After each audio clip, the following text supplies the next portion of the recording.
Alors, bonjour à tous les amis. Et puis aujourd'hui, j'ai décidé une fois n'est pas coutume. C'est même une première pour moi. Bon, j'espère que ça va aller, que je vais me débrouiller. Je vais essayer de faire une vidéo un peu politique, voilà. C'est-à-dire, là, on est au lendemain des municipales de 2014. Donc on est le 31 mars, le lundi 31 mars 2014.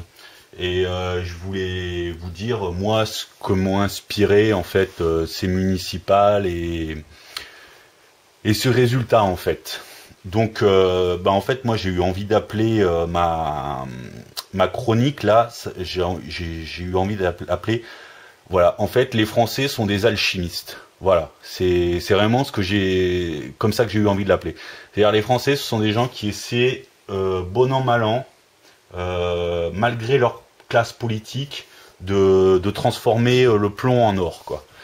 C'est-à-dire qu'ils ont une classe politique qui est absolument épouvantable, qui ne comprend rien à rien, qui est vraiment dans son confort et dans ses comment ça s'appelle dans ses acquis, voilà, et qui est complètement mais déconnecté de la réalité.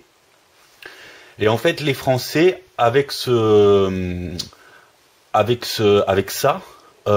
essaient en fait de mettre un petit peu de gauche par-ci, de droite par-là. Et puis voilà, maintenant il y a le Front National qui s'invite dans cette recette, on va dire, parce qu'ils ont quand même pris 10 mairies, quoi. Le FN a pris 11 mairies même. Plus voilà, un arrondissement de Marseille qui représente quand même 150 000 habitants, ce qui n'est pas rien. Mais en fait, moi j'ai vraiment l'impression que ce que les Français essaient de faire, c'est d'envoyer un message, quoi. C'est vraiment d'envoyer un message à leur classe politique. Alors, et la classe politique ne l'entend pas, mais ne l'entend vraiment pas, quoi. Et vraiment là, ce matin j'écoutais France Info et il y avait Aurélie Filippetti et un membre, quelqu'un de droite dont je me souviens plus le nom. Et j'écoutais leur dialogue. Bon, alors déjà, une chose qui était bien, c'est qu'ils se sont calmés. Pour une fois, ils ont arrêté de parler et de se couper la parole tout le temps et de faire des espèces de discours qui sont complètement mais inaudibles du coup et où on comprend absolument plus rien. Et en plus, je veux dire, nous les Français, on trouve ça totalement ridicule parce qu'au final, ils ont exactement la même politique et ils font exactement la même chose. Donc, on a du mal à comprendre pourquoi ils sont aussi, je vais dire, expansionnistes, quoi. Enfin, pas expansionnistes, mais expressifs sur les plateaux de télévision et de radio. On se dit vraiment que, en fait, c'est du cinéma, quoi. C'est du théâtre qui nous joue et parce qu'en fait, ils sont d'accord sur tout. Que ce soit l'UMP ou le PS. Voilà. Et ce que je veux dire, ouais, c'est que là, je vais faire une rubrique, mais je vais prendre parti vraiment pour aucun parti, justement. C'est le cas de le dire. Mais moi, il me semble qu'en fait, pour mettre fin à tout ça et pour mettre fin à tout ce désordre et pour enfin faire repartir la France. Voilà, dans un bon élan, quoi. C'est-à-dire voilà que la France repart dans un bon élan. Il y a deux choses à faire qui me paraissent mais indispensables, quoi. C'est deux choses qui vraiment mais indispensables. Et moi j'ai vraiment l'impression que c'est ça que les Français essaient de hurler à ces dirigeants et ces dirigeants n'entendent pas, quoi. Et voilà. Et donc ces deux choses, je vais vous les dire, voilà. C'est mes idées. Après moi, c'est ce que je pense, c'est ce que je ressens au lendemain de ces municipales. La première chose, c'est que il s'est passé quelque chose, en France en 2005. Mais alors ça, plus personne n'en parle parce qu'il faut surtout pas en parler. Ça a été le référendum européen. Voilà. En 2005, on nous a proposé un référendum. Là, je vous ai mis sur la page Wikipédia qui parle de ça. Où l'UMP et le PS ont fait campagne pour le oui, c'est-à-dire pour que le peuple français vote oui, et le peuple français a voté non. Il a voté non à 54,68%, ce qui est quand même pas rien, c'est la majorité absolue, quoi. Il y a rien à dire. Voilà. Et, et ce qu'il y avait dans ce traité, et surtout pourquoi les Français n'ont pas voté oui, c'est parce que dans ce traité, il était question d'ouvrir à la concurrence les services publics. Voilà. Et ça, les Français n'en voulaient pas. Ils voulaient que leurs services publics, que ce soit la SNCF, EDF, la Poste, tous ces services-là restent des entreprises nationales. Mais voilà, mais je veux dire dans une très très grande sagesse, parce que garder ces grandes entreprises dans le giron national, c'est-à-dire qui appartiennent à la nation, donc au peuple, à nous tous, voilà, donc des fonctionnaires. C'était une excellente chose, parce que ça permet à l'État de rester extrêmement fort économiquement, et ça permet à l'État de garder en respect les marchés, et notamment les marchés privés, quoi, parce que le marché est privé, hein, forcément. C'est un synonyme, marché et privé. Et voilà. Et donc ce traité disait qu'il y aurait ouverture à la concurrence, que l'État garderait, que la Poste resterait une entreprise nationale, mais qu'elle serait ouverte à la concurrence. Alors qu'avant c'était pas le cas. La Poste, c'était le seul dispositif de service de courrier, quoi. Maintenant il y a des services privés. Et c'est voilà. Et ce qu'il y a, c'est que les Français ont voté non à ce traité. Ils ont voté non à 54,68%. Et alors, ce qu'on avait dit, c'est que c'était tous les pays européens qui étaient soumis à ce traité. Et si un seul des pays européens disait non au traité, le traité ne passait pas. C'était comme ça que ça avait été dit, je veux dire, dans la presse, enfin les hommes politiques s'y étaient engagés de toute l'Europe. Si un seul des 25 pays qui étaient soumis à ce traité disait non, et le traité ne se ferait pas. Et alors, en fait, il n'y a pas eu un seul pays qui a dit non. Il y en a eu, en fait, il y a eu... alors, attendez, je l'ai vu tout à l'heure. C'est où je vois plus. Choisir du référendum. Ah là là, je vois plus où c'est. Bon, c'est embêtant, ça. Ah, je l'avais tout à l'heure. Bon, mais en tout cas, il y a pas un seul pays qui a dit non. Il y a eu la France, il y a eu l'Irlande et il y a eu les Pays-Bas. Et il y en a eu un quatrième dont j'arrive plus à me souvenir. Voilà. Voilà. C'est-à-dire qu'en fait, les 4 pays qui ont été soumis à référendum, c'est-à-dire où on a demandé au peuple de voter oui ou non, les 4 pays qui ont été soumis, parce que les autres pays, ça n'a pas été soumis à référendum, c'est leur dirigeant politique, c'est-à-dire c'est leur assemblée nationale qui a voté, c'est pas le peuple qui a voté. Il y a que 4 pays en Europe qui ont soumis ça au peuple, voilà. Et sur ces 4 pays qui ont soumis ça au peuple, ce traité, donc par référendum, les 4 ont dit non, les 4. Mais c'est pas un, c'est les 4. C'est-à-dire la France, l'Irlande, les Pays-Bas. Et je vous dis, je me souviens plus du 4e. Et en fait, ce traité, alors. Effectivement, donc du coup, il n'a pas été ratifié, il n'a pas été mis en place. Mais alors du coup, ce qui s'est passé, c'est que l'Europe et nos dirigeants politiques ont mis en place le traité de Nice, mais qui en fait c'est le même que celui auquel on a dit non, mais en pire. C'est-à-dire c'est encore plus libéral. C'est-à-dire que dans le traité de Nice, c'est encore plus libéral. C'est-à-dire que les services publics sont encore plus soumis à la concurrence et sont encore plus ouverts à la concurrence, et les États pourront encore plus les démanteler.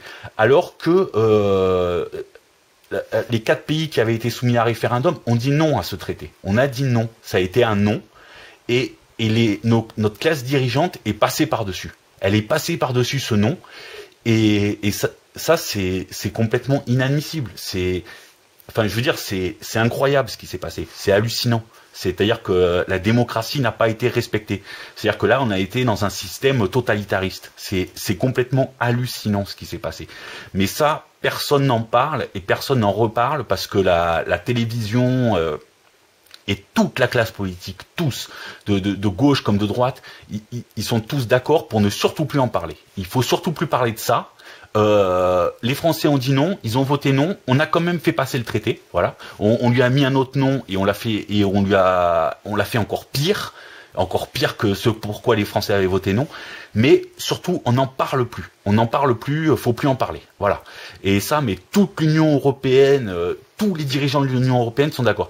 Et ça, je veux dire, nous les Français, enfin moi j'en fais partie, quoi. On est des citoyens français, mais on n'est pas débiles, quoi. Faut arrêter de nous prendre pour des débiles.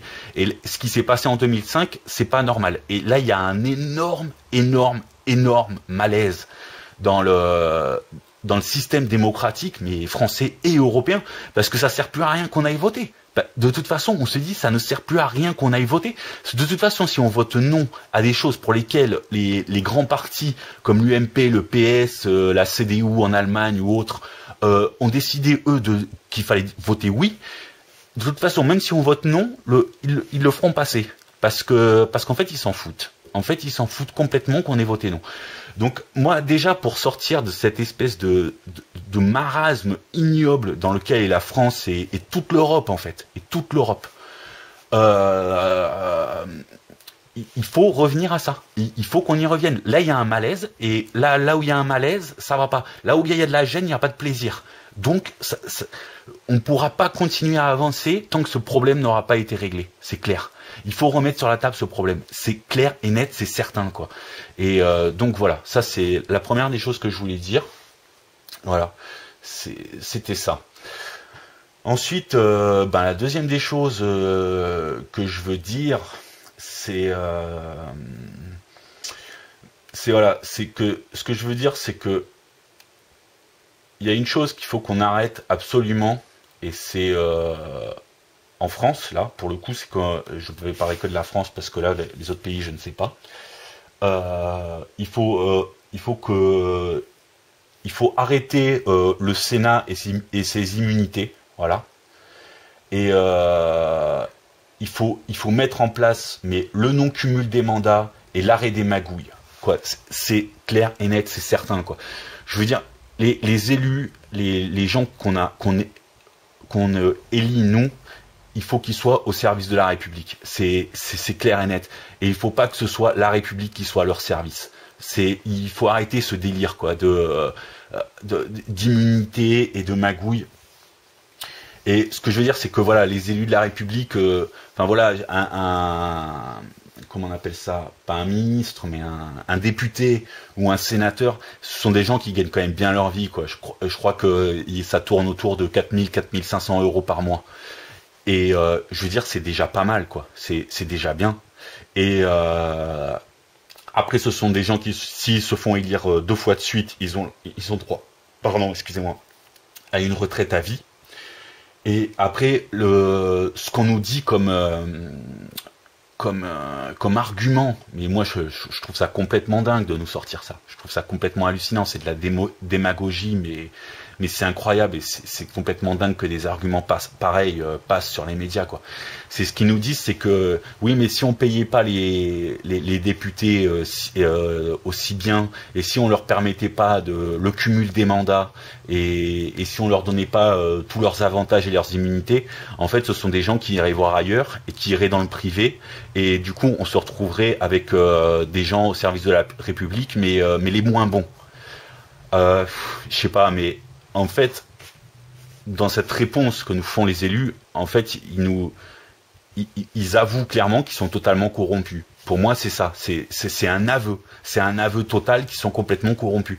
Parce que, encore une fois, c'est pas à la République de se mettre à leur service. C'est eux qui sont au service de la République. Je veux dire, ça doit être des gens qui ont envie de faire ça, qui ont envie d'être députés, qui ont envie de se charger des questions de la citoyenneté, de la vie dans la commune, quoi, de la vie dans la société, quoi, et de la vie du citoyen.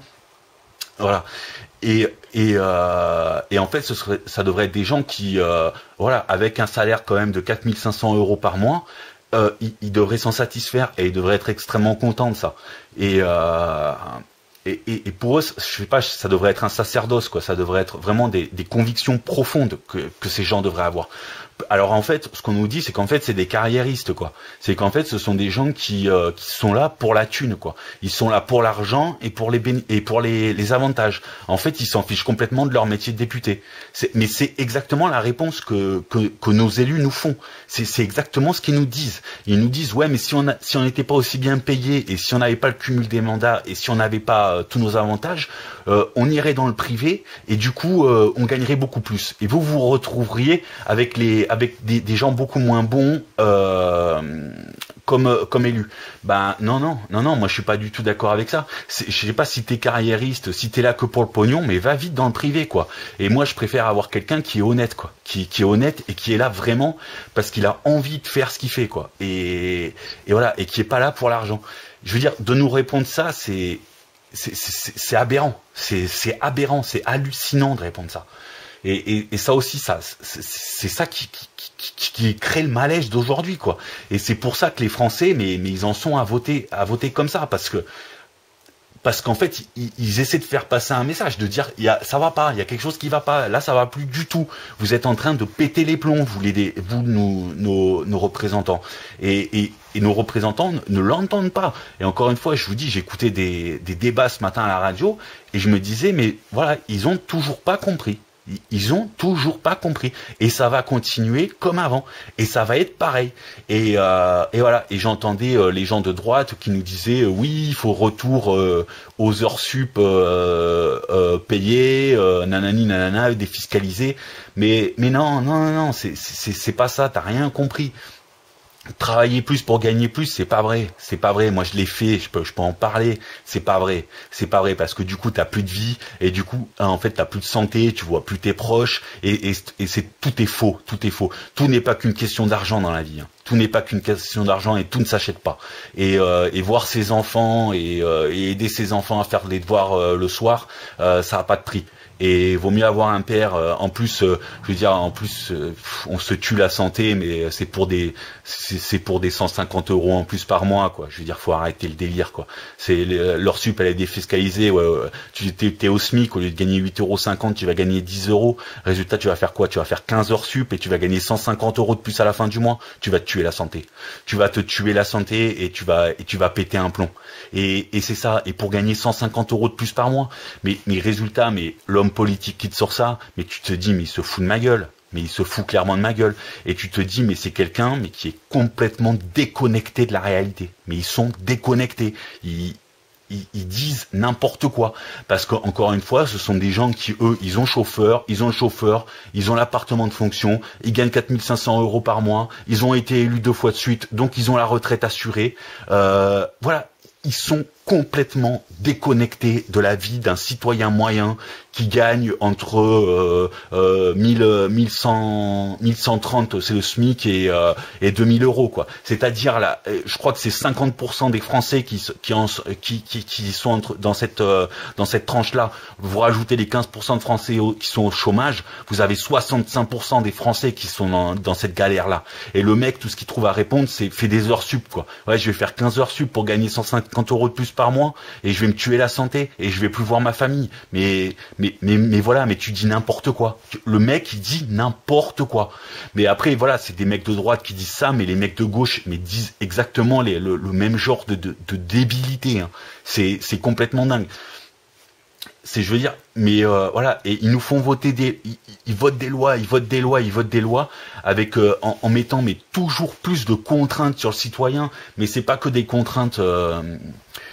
C'est pas que des contraintes financières, c'est aussi des contraintes voilà, d'emploi du temps. Je veux dire, par exemple, le contrôle technique, quoi, de la voiture. Ouais, je veux dire, ouais, c'est sympa, c'est bien marrant de nous faire des contrôles techniques tous les 2 ans, mais déjà, je peux vous assurer qu'il y a aucun de nos députés, aucun de nos élus qui passe le contrôle technique, hein, qui va amener sa bagnole chez Veritas Auto ou chez Decra et qui s'angoisse, est-ce que ma bagnole va passer le contrôle technique? Pour eux, ça n'existe pas. Ils savent même pas ce que c'est, quoi. Ils y sont jamais allés. Mais eux, ils votent juste la loi. Enfin bon, bref. Et voilà, quoi. Et après, voilà, ce contrôle technique. Mais après, ouais, c'est super. Mais les contrôles techniques, c'est ouvert du lundi au vendredi aux heures de bureau. Ouais. Et j'y vais comment, moi, au contrôle technique? Comment je fais? Voilà. Moi, je travaille. C'est comment j'y vais, quoi. Ça prend une après-midi. Après, si jamais j'ai une contre-visite, faut que je ramène la bagnole au garage. Faut qu'il me fasse la réparation. Et faut que je la ramène encore au contrôle technique, encore un jour pour faire la contre-visite. Ça fait 3 jours. Ça fait 3 jours où ta voiture elle est bloquée. Tu fais quoi? Mais comment tu fais, quoi? Mais franchement, je pose la question. Comment tu fais? Tu poses 3 jours au boulot? 3 jours au boulot où tu dis bah je peux pas venir parce que je passe le contrôle technique. Mais je veux dire c'est aberrant quoi. Et encore, vous voyez, s'il ferait le contrôle technique que pour les freins ou des choses qui sont vraiment d'extrême importance. Moi, ma voiture, elle a pas passé le contrôle technique parce que les phares n'étaient pas bien parallélisés. Non, mais je déconne pas. Hein. C'est-à-dire, moi, je les ai allumés, mes phares, je me suis mis devant, ça éblouissait personne. Et mes phares éclairaient très bien. Mais ils sont pas bien parallélisés. Ils sont pas parallèles exactement comme il faut. Donc, tu retournes au garage et au garage, ils te les reparallélisent et tu reviens encore une fois au contrôle technique pour faire une contre-visite. Je veux dire, mais je sais pas, nos élus, mais ils ont conscience de ce que c'est que la vie de quelqu'un qui travaille.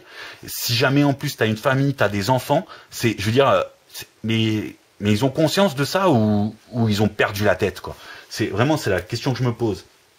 Voilà. Enfin bon, bref. Donc voilà. Alors moi j'avais une idée, quoi. Alors là je vais vous la soumettre. Voilà, c'était. Alors, j'ai pris mon panneau, je vais faire un dézoom. Hop, je vais reculer même la caméra. Voilà, donc moi j'ai fait un panneau, et chose qui me paraît très très simple en fait pour tout ça, c'est-à-dire, moi je vous dis, bon, là je pars un peu dans tous les sens, hein, mais bon, je vous dis, c'est pas très facile de faire ça. Moi, je suis tout seul. Peut-être j'aurais dû mieux le préparer et tout, mais bon, je fais ce que je peux.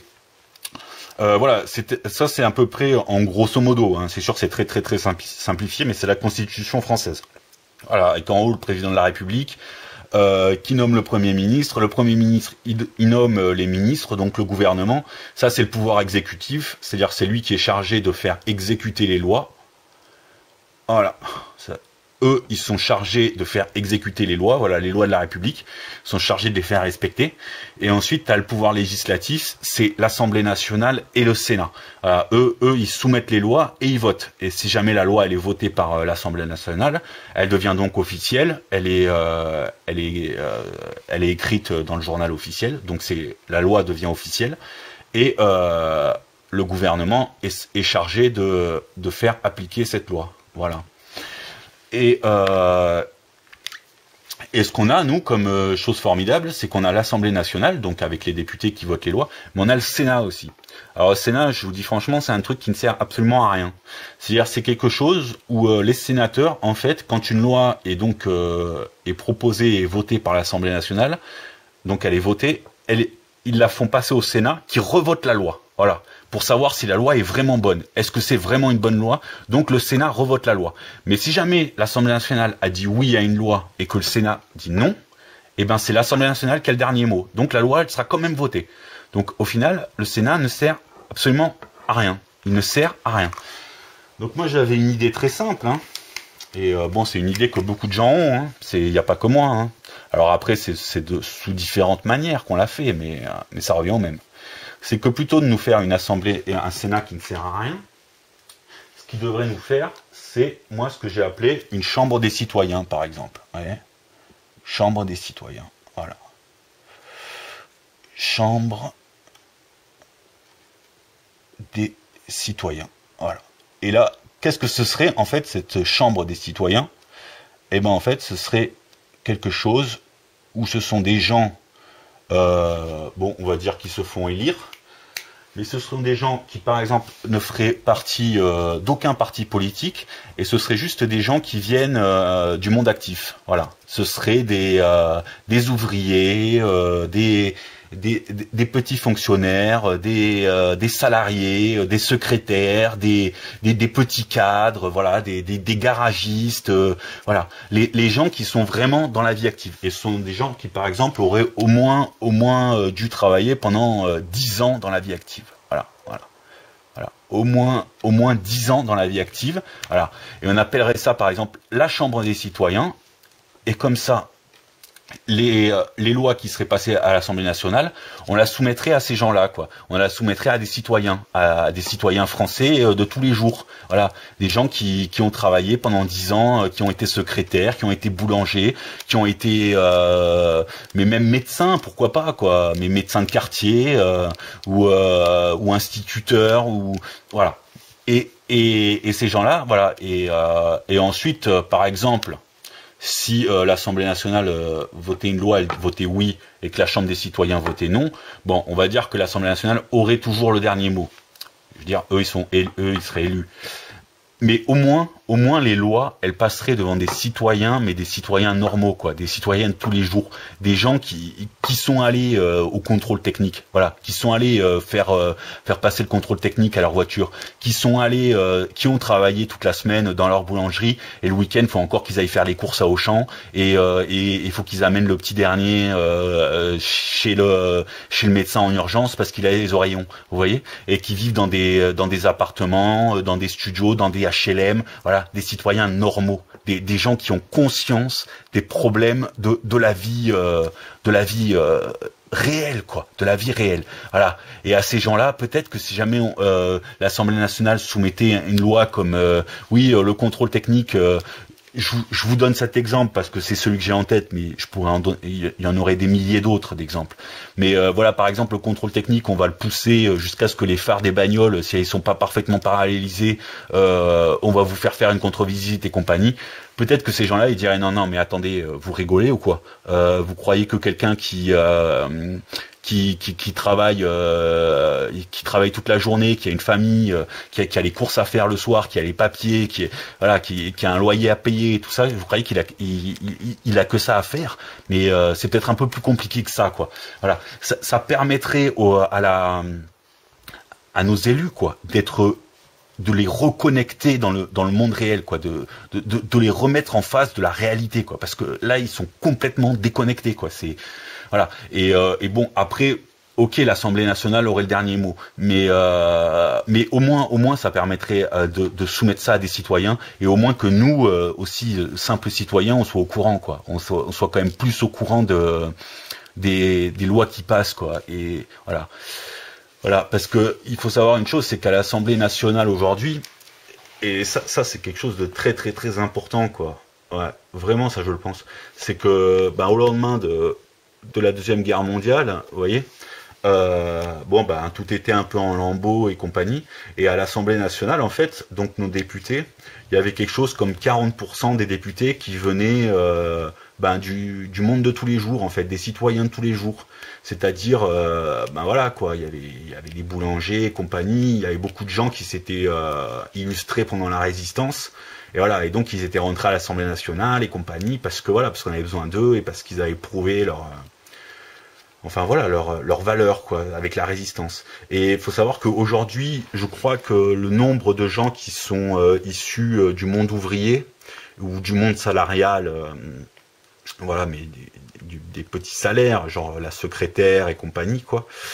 Je crois que ça représente moins de 3% de l'Assemblée nationale. Je crois qu'il y a moins de 3% des gens de l'Assemblée nationale qui sont issus d'un milieu, je veux dire, comme sont issus 95% des Français. Il y en a moins de 3%.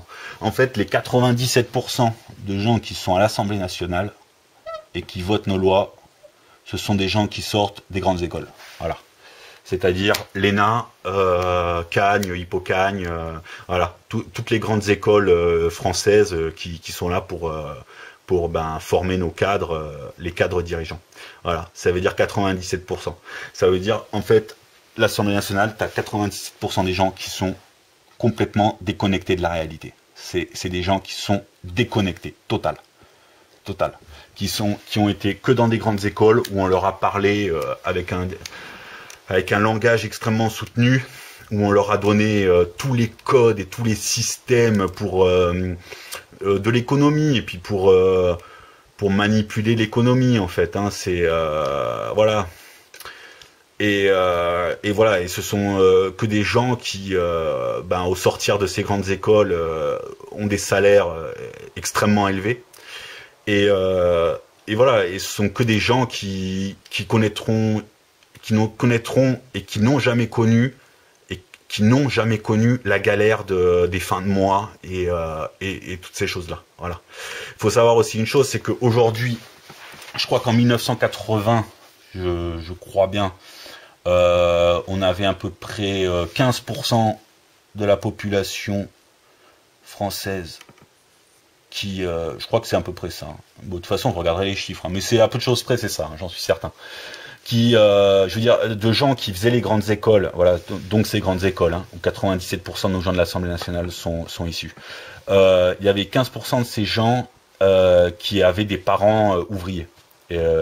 Aujourd'hui, c'est tombé à moins de 5%. Ça, c'était en 1980. Ça, c'était en 1980. Déjà, c'est extrêmement peu, hein, 15%. Déjà, en 1980, c'était 15%.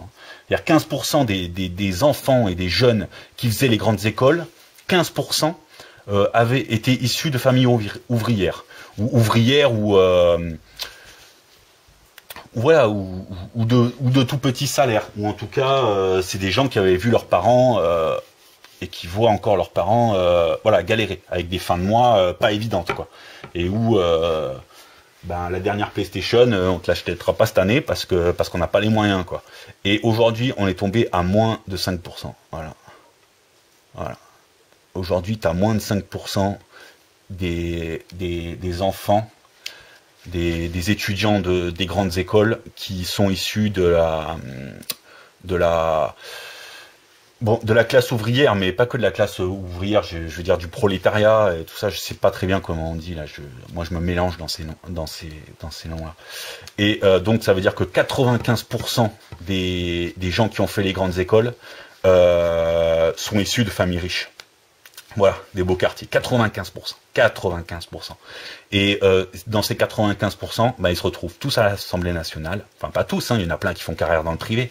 Mais ils se retrouvent à l'Assemblée nationale. Et voilà, et à l'Assemblée nationale, aujourd'hui, on a 97% de nos élus qui sont issus de ces grandes écoles, donc qui sont issus de familles qui n'ont jamais connu la galère. Et ce sont des gens qui sont tous issus des beaux quartiers, que ce soit de Paris, de Bordeaux ou ailleurs. Et donc, on a une société française qui est complètement déconnectée de la réalité. Déconnectée. C'est clair et net. Ils sont déconnectés. Ils ne savent pas. Ils ne savent pas et ils ne comprennent pas. Et ils continuent à nous voter des lois auxquelles on ne peut plus faire face. On n'arrive pas. On peut pas tout faire. On peut pas. Personne ne peut. C'est impossible. Donc voilà, moi c'était mon idée de la Chambre des citoyens. Voilà. Alors maintenant, je vais vous montrer quelque chose. C'est pour bien montrer un exemple de ce que je dis. Voilà. Excusez-moi. Hein. Hop. Ouais. Alors. Ouais, ça fait 32 minutes que je parle. Faut que je me calme. Faut que je me calme, sérieux. Voilà, donc du coup je parlais de ça et je vous parlais du Sénat et le sénateur quand même le plus merveilleux et le plus formidable de tout ça, c'est quand même Serge Dassault. Serge Dassault, c'est le fils de Dassault machin là, et ce sont eux qui fabriquent les avions de combat français. C'est Dassault. Donc c'est une entreprise qui vaut plusieurs milliards d'euros. Hein. C'est une entreprise qui est cotée en bourse. Et donc Serge Dassault a décidé de se lancer dans la politique hein, sous l'étiquette UMP. Il y a déjà de ça quelques temps. Donc il a décidé de devenir maire de Corbeil-Essonnes. Et en fait, pour devenir maire de Corbeil-Essonnes, il a acheté les voix. Mais il a distribué de l'argent, mais dans tout Corbeil-Essonnes, pour que les gens votent pour eux. Mais il n'a pas un peu distribué de l'argent, mais il l'a vraiment fait. C'était vraiment des enveloppes avec des billets dedans. Et il en a donné absolument à tout le monde, quoi, pour qu'on vote pour lui. Mais vraiment. Et il a tellement donné d'argent, mais c'était à des coûts de 50 000 euros. Hein. C'était pas rien. Hein. C'était pas des 500 euros. Hein. Non, c'était des enveloppes. Mais c'est quelqu'un qui est multimillionnaire, hein, voire milliardaire en euros. Et il faut savoir, ça a fait un mort quand même, hein, parce qu'il y a eu un règlement de compte entre deux personnes qui avaient bénéficié des largesses de Monsieur Dassault. Et Et il y en a eu un qui a été jaloux de l'autre, compagnie. Donc ça a fini par faire un mort, cette histoire. Et et c'est quelqu'un qui a été élu à Corbeil-Essonnes avec des voix achetées. Et donc la justice a voulu mettre la main sur Serge Dassault et elle n'a pas pu. Pourquoi? Parce que Serge Dassault, non seulement il est maire de Corbeil-Essonnes, mais il est aussi sénateur. Et quand tu es sénateur, tu as l'immunité diplomatique. C'est-à-dire qu'un sénateur, on ne peut pas l'attaquer en justice. Voilà, il ne peut pas aller devant la justice. Voilà, c'est quand même hallucinant. Je sais pas, moi c'est quelque chose que je trouve complètement dingue. C'est complètement dingue. Alors il a fini par y aller, mais non pas parce que alors on a fait voter les sénateurs pour savoir s'il fallait lui faire sauter son immunité diplomatique ou pas, et les sénateurs ont voté en majorité non, qu'il ne fallait pas faire sauter l'immunité diplomatique de Serge Dassault. Non mais après, à part ça, c'est pas du tout du copinage et ils sont pas du tout en cheville tous les uns avec les autres. Hein. Non, pas du tout. Voilà. Et donc Serge Dassault a fini par aller devant la justice, mais pas parce qu'on a fait sauter son immunité diplomatique, mais parce qu'il a démissionné de son poste de sénateur. Donc il a perdu lui-même son immunité diplomatique. J'imagine qu'il a démissionné sous les pressions énormes des grands cadres politiques de notre pays, hein. C'est-à-dire des politiques, des Sarkozy, des Hollande. Ça s'est joué à ce niveau-là. Hein. Voilà. Et voilà. Bon, voilà, c'est à peu près tout ce que j'avais à dire. En fait, j'ai encore beaucoup de choses à dire, mais si je dis tout ce que je pense, mais sans déconner, on est à 36 minutes, on en sera à 56 minutes, quoi. Voilà. Bon, après, moi, ce que je voulais dire, une dernière chose, c'est l'Union européenne, quoi. C'est-à-dire que moi franchement je suis pro-européen. Voilà, là je vais aller vite, hein, parce que là déjà j'en peux plus en fait. Déjà je suis pro-européen, hein, honnêtement, hein, moi je suis vraiment très très très content qu'on soit dans l'Union européenne. Et puis je pense que voilà, que la France au jour d'aujourd'hui toute seule dans la mondialisation, ce serait quand même assez compliqué. Et je pense que c'est une force qu'on soit dans l'Union européenne, mais surtout pas l'Union européenne comme on la voit aujourd'hui, quoi. Surtout pas celle-là, quoi. Mais pas celle-là. Mais celle-là, c'est une catastrophe, quoi. Il faut savoir une chose, c'est que l'Union européenne aujourd'hui, mais c'est la zone la plus libérale au monde, quoi. C'est-à-dire que même les Chinois ou les États-Unis sont moins libéraux que nous. C'est-à-dire que les Chinois ou les États-Unis, par exemple, quand ils importent des produits, il y a une taxe. Ils font payer une taxe d'importation, voilà, et c'est une taxe qui va dans les caisses de l'État, quoi. Faut savoir qu'en Europe, il n'y a pas ça. C'est-à-dire que on achète tout sans faire de taxes, quoi, sans faire de taxes à l'import. C'est-à-dire que quand on exporte nos produits aux États-Unis, les États-Unis nous le taxent. Mais nous, quand on importe un produit des États-Unis, on le taxe pas. Non.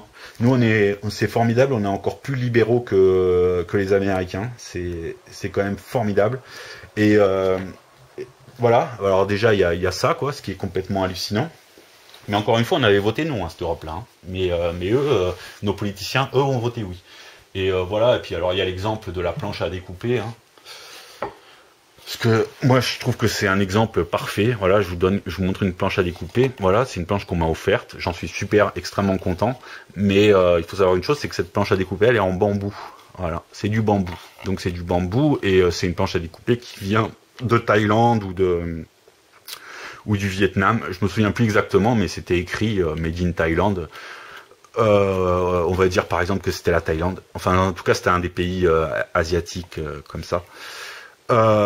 Et pourquoi cette planche à découper, elle vient de Made in Thailand? Parce que elle est en bambou.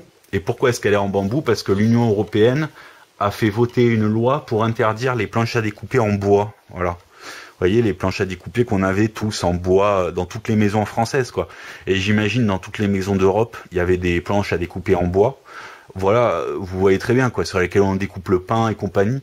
Pourquoi est-ce qu'ils les ont interdites? Parce que, vous voyez, quand vous découpez le pain sur votre planche en bois, ça va faire des rayures sur le pain, sur la planche. Et ensuite, si vous découpez de la viande, par exemple, la viande va se mettre dans les rayures et elle risque de pourrir et elle risque donc de contaminer votre nourriture. Voilà, ça risque de vous intoxiquer. Moi, je vous pose une question, quoi. C'est est-ce que vous avez déjà entendu parler de quelqu'un qui a été intoxiqué à cause d'une planche en bois? Je sais pas, il me semble pas. Et je pense que les planches en bois, on les utilise en France et en Europe, quoi, et dans le monde, je vais dire, depuis toujours, quoi. Ça fait 5000 ans que l'homme découpe sa viande sur du bois, quoi, sur des planches en bois. Je veux dire, depuis 5000 ans, si l'homme, je pense que quand même, il se serait rendu compte si c'était nocif ou pas, quoi. À mon avis, on aurait compris quand même depuis longtemps. Et je veux dire, mais est-ce que vous avez déjà vu une planche en bois, je sais pas, avec des champignons dessus et tout? Non.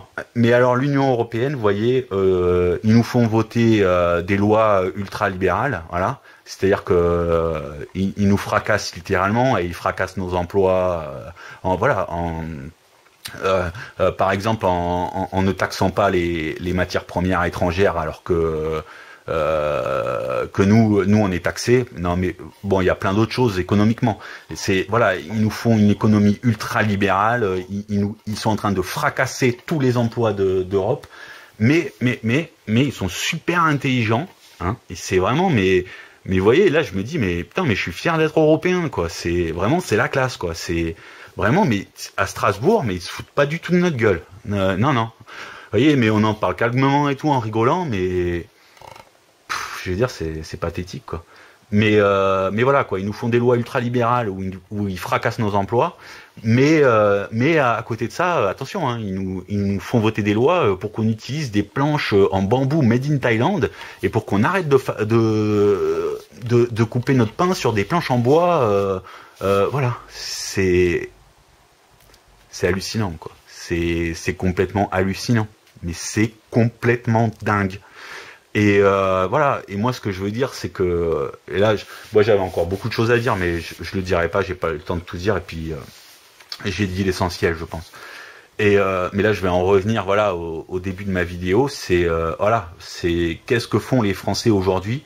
Mais moi, je le prends vraiment comme ils essaient de faire un espèce de cri d'alerte, quoi, à notre intelligentsia qui nous gouverne, quoi. C'est-à-dire de dire à ces gens-là, mais arrêtez, quoi. Arrêtez avec tous vos privilèges, arrêtez le cumul des mandats, voilà, arrêtez d'avoir l'immunité. Si vous volez, vous allez en prison comme tout le monde, comme nous, quoi. Je veux dire, nous, si on va voler à Auchan, on va en prison. Pourquoi est-ce qu'un homme politique, s'il va voler, s'il vole des millions, et là tiens, je vous mets Cahuzac, hein, Jérôme Cahuzac, hein, vous voyez, le gars qui a dit les yeux dans les yeux à toute la France, je n'ai pas de compte en Suisse. Voilà, on vient d'apprendre récemment qu'il y aurait 3 millions sur son compte en Suisse, je sais plus si c'est 2 ou 3 millions. Mais moi, à Jérôme Cahuzac, quand cette affaire est sortie, j'étais presque prêt à lui pardonner. Je me disais, oh là là, il a dû mettre 50 000 euros sur un compte en Suisse et tout, ah, c'est pas bien et tout, nanana et tout, il faut pas. Mais en fait, non, je rêvais là, je délirais complètement. J'étais complètement à côté de la plaque. Hein. Non, c'est pas 50 000 euros hein, qu'il y avait sur son compte. C'est plus de 2 millions d'euros. Voilà. Donc voilà, voilà qu'il a caché au fisc français. Et après, monsieur se dit socialiste et enfin voilà, quoi. Voilà. Ouais, ce que je veux dire, voilà, c'est que le vote français, là, ça a été. Enfin, je sais pas. Pour moi, c'est ça, quoi. C'est les Français, ils essaient de faire avec ce qu'ils peuvent, avec ce qu'ils ont, quoi. Et voilà. Et ce qui est terrible, c'est que le Front National a pris 10 villes. Voilà. Ce qui est pas rien, hein. Franchement, c'est pas rien. Moi, je m'attendais pas à ce qu'ils en prennent 10. Hein. Je m'attendais à ce qu'ils en prennent 2, 3, 4 peut-être, mais pas 10. Hein. 11 en plus, je crois que le vrai chiffre c'est 11. Et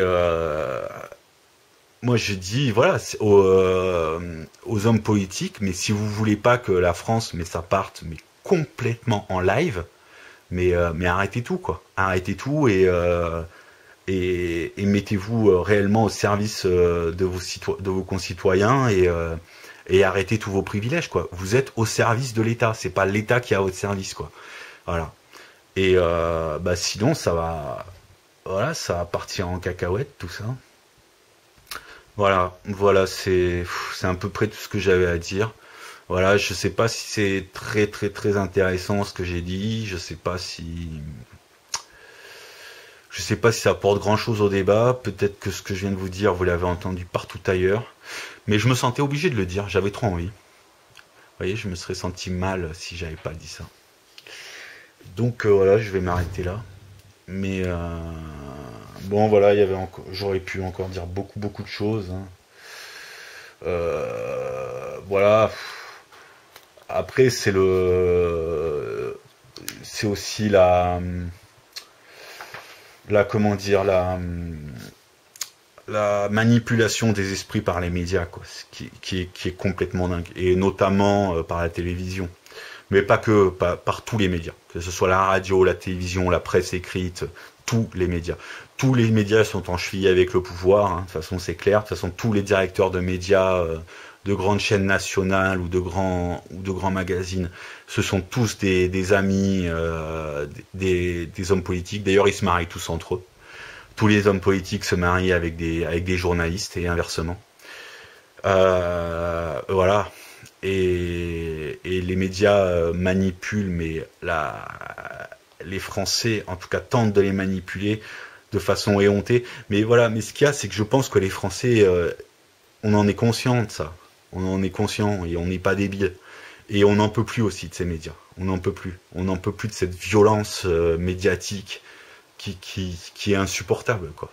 Ça devient complètement insupportable. Et voilà, bon, je finirai comme ça. Je pense que je ferai une autre vidéo, un de ces quatre, que sur les médias, quoi. Mais voilà, mais je pense vraiment que nous, les Français, mais on n'en peut plus d'être pris pour des cons, quoi. On n'en peut plus. C'est insupportable. Insupportable. Voilà. Après, qu'on soit dans une crise économique, qu'il n'y ait pas beaucoup d'argent, je veux bien. Mais voilà, quoi. Le non-cumul des mandats, toutes ces choses-là, ça n'a rien à voir. Et puis, de toute façon, bon, de l'argent, il y en a, mais bon, c'est une autre paire de manches. Voilà. Bon, allez, je vous dis ciao, bye, à plus, bise, et portez-vous bien.